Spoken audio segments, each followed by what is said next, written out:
Hello and welcome to Ticker Tapes. It's Wednesday, which means it's time for a look at the crypto space. Exchange-traded derivatives on cryptocurrencies are front and center this week as one of the world's largest and oldest futures exchange operators, the CME Group, announced the launch of new micro options over its Bitcoin and Ethereum futures contracts.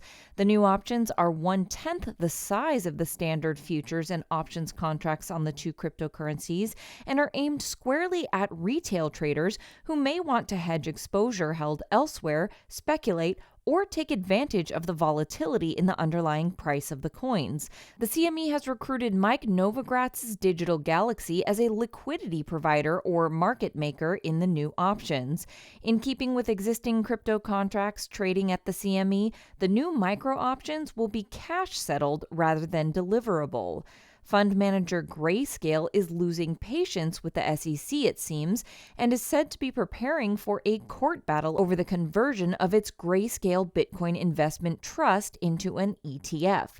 Grayscale announced that it would convert the $22 billion investment trust into an ETF back in October last year, and it submitted papers to the SEC for approval. However, as has often been the case when it comes to authorizing cryptocurrency ETFs, the SEC has kicked the can down the road in both December and February, despite an overwhelmingly positive response in favor of the conversion from a public consultation on the matter. Grayscale says that its Bitcoin trust has 800,000 investors spread across all 50 U.S. states who are waiting for the conversion. The next date for an SEC decision on Grayscale's application is July 6th. The demand for Bitcoin ETFs from investors has been highlighted by recent flows. Canadian-listed Purpose Bitcoin ETF has added 2,473 new Bitcoin to its holdings thanks to a cash influx, according to research from Glassnode. Whilst U.S.-listed BITO, the ProShares Bitcoin Strategy ETF, now owns more than 28,000 Bitcoin after inflows of $59.74 million into the fund over the last fortnight.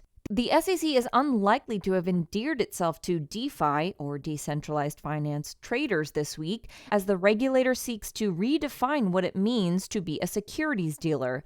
The SEC published a 200-page document, part of which would expand the existing definition of a dealer to include people and businesses that use automated and algorithmic trading technology to execute trades and provide liquidity in the market. A definition that could encapsulate every decentralized finance trader thanks to a footnote in the text which says the proposed rule would apply to digital assets that have been deemed to be securities.